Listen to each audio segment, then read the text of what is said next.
James Bond, the world's best-known fictitious spy, likes his shaken and not stirred. Today, we're talking beverages. I'm Mary Cho, your host for today's episode. A beverage can be used to enhance the theme of a celebration, an event, or a party. It can even be used to complement a meal.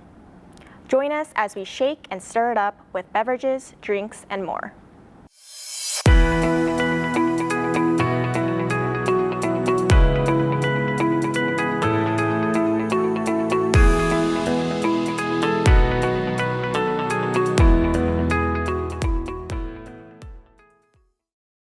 Today, we'll be mixing up 5 healthy, handcrafted beverages. A beverage gets its flavor from mixtures of infused waters, juices, garnishes, and other exciting ingredients. A beverage can be tailored in many different ways to enhance the theme of any gathering. On a more casual note, handcrafted beverages made at home can be a healthy alternative to syrupy and sugary drinks sold in stores. So join me in the kitchen as we discover beverages, drinks, and more. Joining us today is Kiva Horn, Master Mixologist. Welcome to the show, Kiva. Explain to us what a mixologist is. Hi Mary, it's great to be here. So a mixologist is someone who creates, prepare, and serve craft-made beverages. So a type of artist. I'm considered what is a handcrafter of drinks. So I work to prepare flavors in the right ratios, incorporating syrups and garnishes like a pro. How do you select and prepare your handcrafted beverages? So craft beverages are skillfully made with attention to detail, showcasing an artful blend of flavors and textures. So rather than generic, sugary store-bought beverages and drinks, I like to use fresh squeezed juices, organics, and unique garnishes to perfectly complement a drink. It seems like you've mastered the art of drink making. How did you get started? So I got my start handcrafting beverages during the pandemic when many restaurants and cafes were closed. I shared my experience through social media, creating aesthetic and healthy beverages, which soon amassed a very large following. That's amazing. Let's get started then. Show us how to make some impressive drinks. Sure, I'm going to prepare 5 beautiful and aesthetic handcrafted beverages that will elevate any atmosphere of social gatherings or dining experiences. We will start with a fresh orangeade. Kiva, I've heard that you can use any fruit to make an aid. Is that true? Absolutely. You can use any citrus fruit of your liking. You can also use berries, lemon, orange, strawberries, cherries, any fruit that you love. Great, let's get started then. Awesome. So we're going to need just a few ingredients to make this orangeade. We're going to need ice, mandarin oranges. For the mandarin oranges, I recommend using fresh oranges that you just peel and clean off a little bit. You can also use mandarin oranges that are found in the can in any grocery store, but I do recommend that you use one with no or little to no sugar. We're also going to need orange syrup. This can also be found low sugar or no sugar as well. Plain sparkling water, fresh orange slices, and fresh orange juice. All right, let's get started. All right, so to our cup, we are going to add our mandarin oranges. And then we're going to add about a tablespoon of our orange syrup.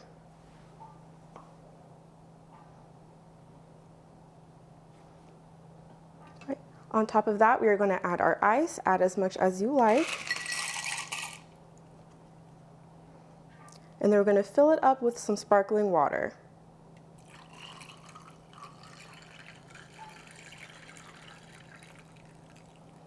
Right, now we're going to top it off with our fresh squeezed orange juice.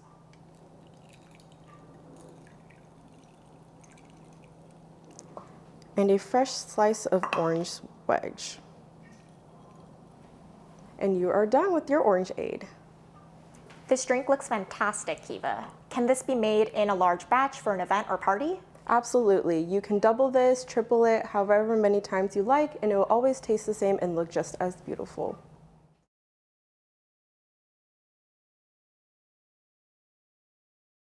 So what are we preparing next, Kiva?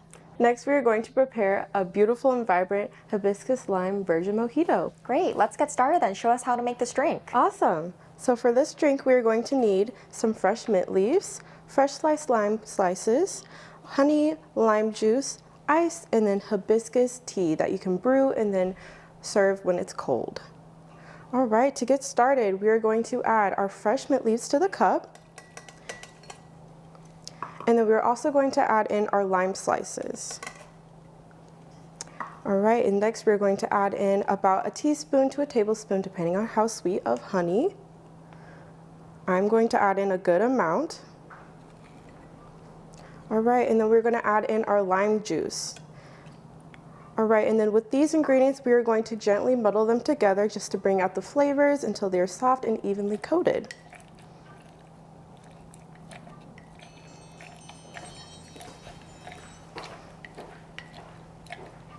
Alrighty. All right, and into the glass, now that they're all muddled together, we're going to add in our ice. And then our beautiful hibiscus tea.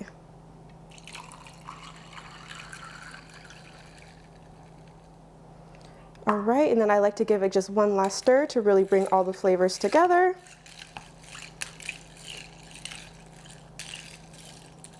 All right, and now you have a perfect mojito for the summertime. Now, Kiva, you used honey as your sweetener. Are there any other options that our viewers can use? Absolutely, you can use agave, stevia I love to use sometimes, as well as just normal sugar if that's your preference. And are there any foods that you would pair this drink with? Absolutely, I love to pair hibiscus mojitos with a lot of Mexican food. I think the flavors pair really well together, especially for the lime. The sharp and bright colors really taste wonderful together.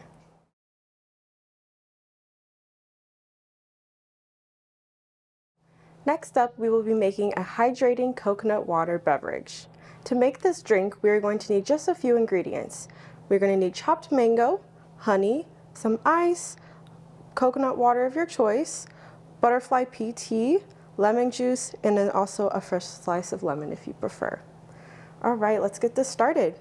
To our cup, we are going to add our chopped mango. I like it finely chopped just to make it easier to drink in the beverage. Right, next up we're going to add honey. I like to add about a good tablespoon just to make it sweet, but you could definitely add less if you like.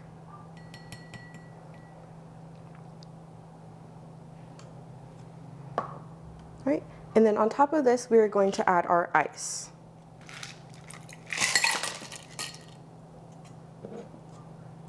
All right, and then we're going to fill the glass up just a bit with some coconut water.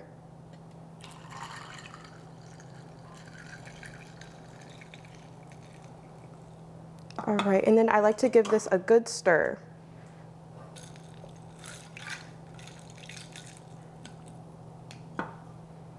All right, and now for the fun, we're going to top it off with our butterfly pea tea.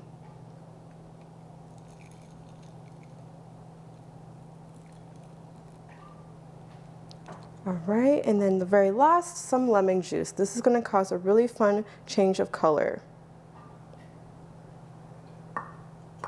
Right, and then a little slice of lime, a little slice of lemon, and you are all set.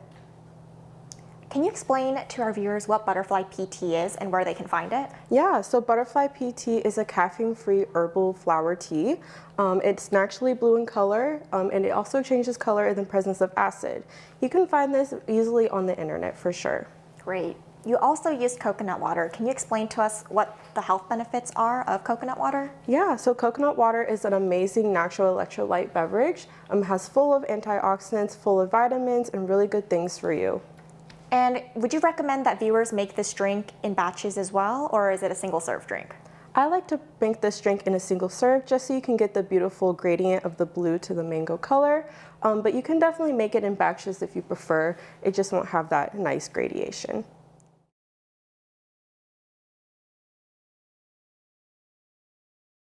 Our next drink is an individually crafted beverage. So we are going to be making a pineapple upside down cake, super decadent. Great. Show us what we need to get started. Awesome. So what we're going to need for this pineapple upside down cake is our pineapple. We're also going to use brown sugar syrup. You can also use sugar-free brown sugar syrup as well. We also have cherry juice, ice, and pineapple soda, and then we're going to top it off with some whipped cream. All right, let's get started. All right, to our cup, we are going to add our pineapple. I like to use finely crushed pineapple. We're going to add in just a tablespoon of brown sugar syrup. Again, you can also use sugar-free.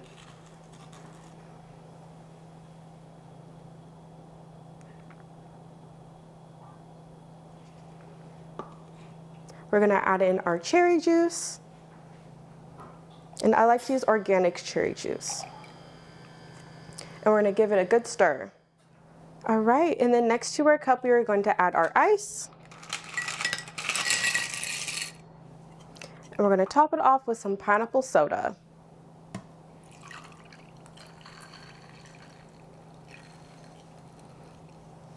All right, and then lastly, some good old whipped cream.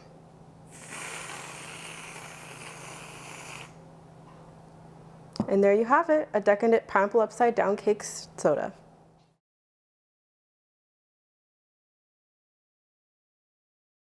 Kiva, do you have any recommendations on particular sizes or shapes of ice for this drink? I like to use, so just keep in mind, the smaller the ice cube you use, the quicker it will melt. You previously mentioned that this is a decadent drink. Are there any ways to reduce the amount of sugar in it? Absolutely. So with brown sugar syrup, you can always find a sugar-free alternative. And also with the pineapple, I like to use fresh pineapple, but if you like to use canned, there are lots of options that have little to no sugar. Great. And what would you pair this drink with? So for the pineapple decadent drink, I like to pair this with fun foods from like barbecues, such as burgers, hot dogs, lots of fun things like that. As a bonus, we're going to make a Blackberry Sparkler that is delicious and easy to prepare. Take it away, Kiva. All right, so to prepare a Blackberry Sparkler, we're going to need 4 simple ingredients. So we're going to need sparkling water, frozen blackberries, a delicious yogurt probiotic drink, and then also purple ice. You can make purple ice easily at home with 1 to 3 food coloring drops of purple, freeze it overnight, and you are all set. All right, so we are going to start with 1 cup of frozen blueberries, or blackberries, I'm sorry. So 1 cup of frozen blackberries, go ahead and add that to your glass. And then we're gonna top that off with our cute purple ice that we created at home. All right, and then we're gonna go in with our plain sparkling water.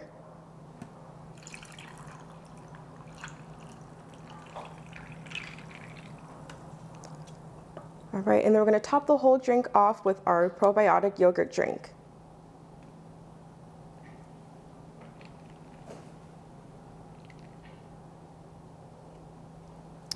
All right, and you're done.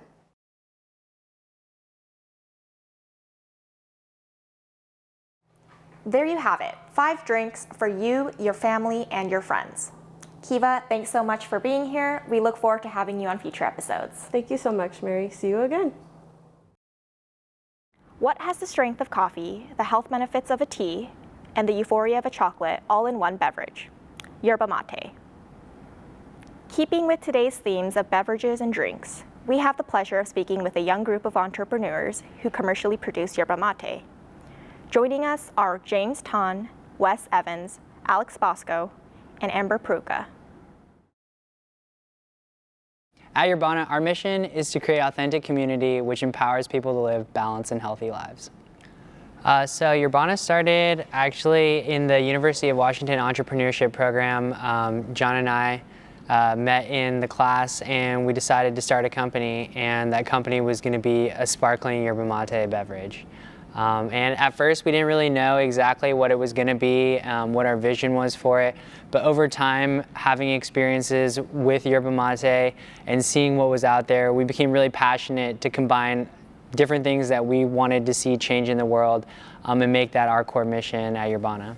You know, the kind of history of Yerba is multifaceted. You know, there's the health side, and then there's also the community, you know, bringing people together side.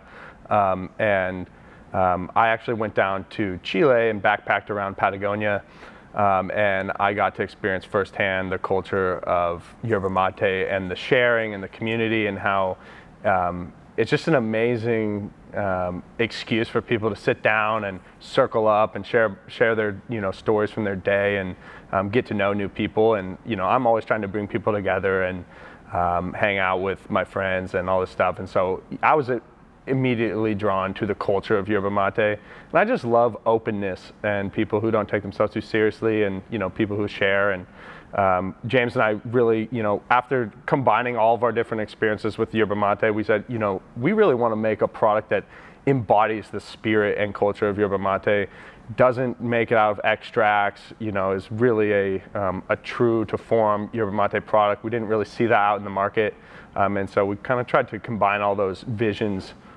into, you know, one thing, which ended up becoming Yerbana. I had no idea what yerba mate was until James first gave me a little bag of loose leaf, and he actually gave me a gourd as well, which is the traditional way of preparing it. You just put some loose leaf. You can mix it with any kind of tea if you want to flavor it in a certain way. This is the gourd.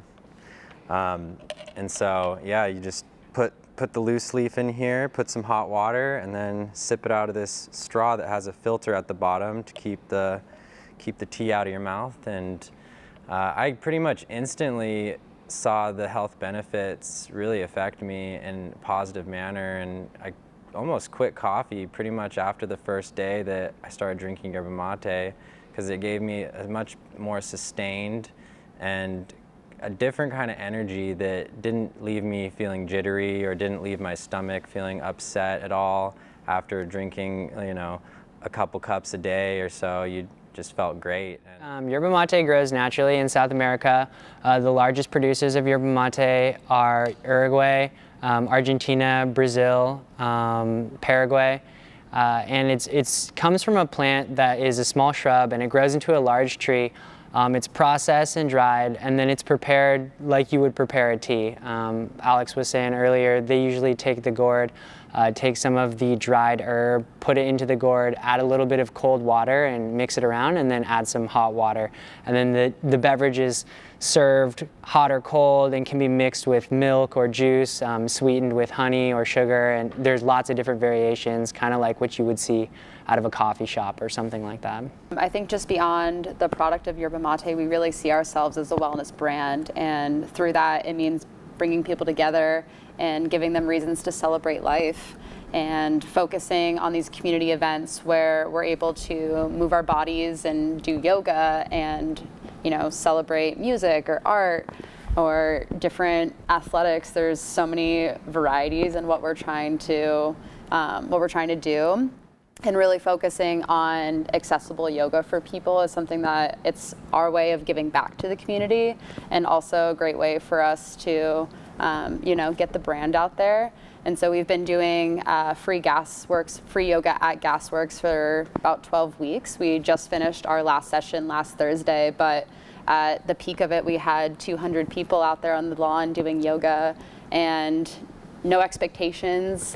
We had different teachers every single week, and so people were able to come in and teach their own form of flow. And for us, it was so beautiful to see all of those people coming together. So many different, you know, ranges of skill level, and just out there for an hour, letting everything else go and just moving their bodies. And that to us is one of the best ways in this time that we can bring people together. And that's how we're gonna continue forth as we move forward. One of the big elements of yerba mate culture that Wes experienced a lot when he was in South America was the radical inclusion around it. And something that we really want to promote as a company is radical inclusion of people and acceptance of your authentic self, and you doing what makes you happy, and where you lose your sense of self. You don't think about anything and you just become one with the present moment. And that experience has been a super healing experience for all of us, to let go of expectations and to find that thing that we love doing and to pursue it. And we just want to encourage that and be a space where people feel welcome to be themselves and are encouraged to try things and find new avenues to express themselves. Initially, we weren't sure that that was necessarily what we wanted to do. For me, on my personal health journey, I found that diet was incredibly impactful, like changing my diet and becoming aware of the way certain foods are manufactured, I think was very important for me, and deciding as a group that we were not going to compromise on certain manufacturing practices, which we found many companies which decided to scale made compromises according to the capabilities of the manufacturing facilities. And so for us, what kind of makes our product different, where most beverages are taking some sort of syrup or concentrate, extract, mixing it with soda water, we're actually brewing full batches of tea and then carbonating the entire batch of tea, kind of like a craft beverage, a craft beer or something like that. And so it really became a big thing for us to be able to change the way people thought about mass-produced food or commercial food. And I really wanted to make a difference, put something on the shelf that actually could heal you, because there was so much out there that really was not so great. Yeah, I think that, one of the reasons that we got into this space is we, had our individual reasons for loving Yerba Mate. And then, we looked around at the Yerba Mate market and the products that were available, and honestly, we're pretty disappointed. No shade at anyone that's, making products out there, but we just thought that we could do a lot better, honestly. And, as James mentioned, like, we have refused to compromise on our core values as a business, and that's really what makes the difference. Everybody, we talked to consultants, we talked to different co-packing houses and all these places that were trying to get us to change our product to make it easier for them to make it. And we're like, then our product will be the same as everyone else's. The key and the beauty of Yerbana is in its simplicity. At the end of the day, we think nature designs best, and so we didn't try and innovate too much because the plant naturally has so many health benefits and nobody's really giving it to you in a steeped form where you're going to get exactly what you get making it at home, just steeping it yourself. We have multiple flavors. Our original flavor was peach apricot. That was the one that we started with, and then I think then we made agave second, and then we also have mint as well. So we have 3 flavors. One of the beauties of our product is eventually we'll have a ton of flavors because the sky's the limit. We can just add, other herbs or, just, for instance, like our mint flavor, the way that we make that is we just add, real spearmint leaves into the mixture, into the vat as we're making it, and so there's no oils or flavoring or whatever. And people always drink and they go, "Oh my gosh, this really tastes like mint. This is so good." And we're like, "Yeah, that's because that's all it is mint." And so we could any sort of other flavor, hibiscus or whatever, we can just add it in and make new flavors. So it's pretty cool. We believe food is medicine because it nourishes our body, but also because it brings people together, which feeds our soul. And so a big part of our business is trying to create events and community, and wellness being more than just physical, but emotional and mental, and those being huge elements that we want to promote and talk a lot about because they're essential to finding your flow state, finding that place where there is no tension, no distraction, but you can be truly yourself and present. James, Wes, Alex, and Amber, thank you so much for joining us today on Mission Community Nutrition. For more information on Yerbana, its nutritional and community values, and locations for purchase, please visit yerbana.com. To view our full interview with the founders of Yerbana, please visit our website, nutritiouscommunity.com. To find the recipes used on today's show and further information, please visit www.nutritiouscommunity.com. Support for Mission Community Nutrition comes from the following: Virginia Mason Franciscan Health, Washington State University Extension, Spectra, City of Federal Way.